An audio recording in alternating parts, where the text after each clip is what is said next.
Dans Genèse 12:8, nous lisons, il se transporta de là vers la montagne, à l'orient de Bethel, et il dressa ses tentes, ayant Bethel à l'occident et Haï à l'orient.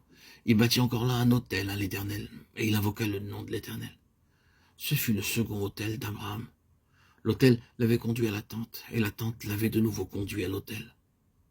Si ce que nous possédons ne demeure pas sur le principe de la tente, cela prendra racine, et il n'y aura pas de second autel.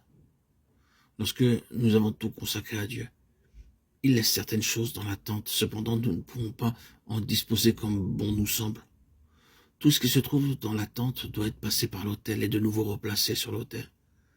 À n'importe quel moment, Dieu peut nous dire « je veux cette chose ». Si nous la retenons en déclarant « elle est à moi », alors dans mon cœur, j'ai renoncé à l'autel. Et je ne peux pas dire à Dieu que ma vie lui appartient. Nous avons pu dresser le premier autel, mais à cause du temps qui est passé, nous avons pu accumuler beaucoup de choses qui nous ont détournés du principe de l'attente. S'il en est ainsi, il ne peut y avoir un autre autel. Cependant, combien cela est précieux si nous demeurons toujours sur le principe de la vie, de l'attente, de pouvoir dresser un second autel. Abraham a eu des manquements. Dans son histoire, il y a eu l'oubli du principe de l'autel et de l'attente et ce séjour en Égypte. Toutefois, il y a eu une restauration.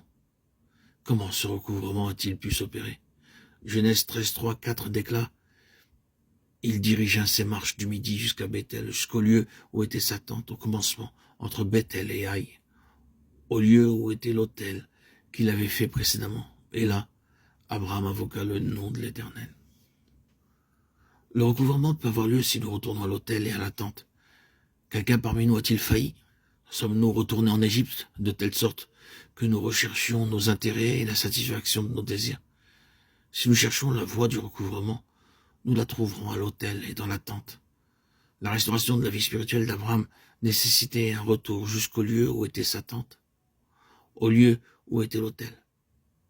Mais qu'est-il arrivé à Abraham après cette restauration? Dans Genèse 13:8, nous lisons « Abraham leva ses tentes et vint habiter parmi les chênes de Mamré, qui sont près d'Hébron, et il bâtit là un autel à l'Éternel. » Hébron signifie dans son principe communion. Après ce recouvrement, Abraham est entré dans le domaine d'une communion continue avec Dieu. C'est alors qu'il a édifié un autre autel.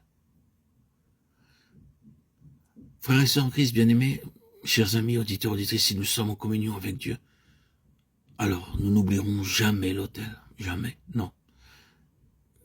Qu'il nous accorde la grâce de voir l'importance de la consécration afin de vivre sur le principe de la vie de l'autel et de l'attente.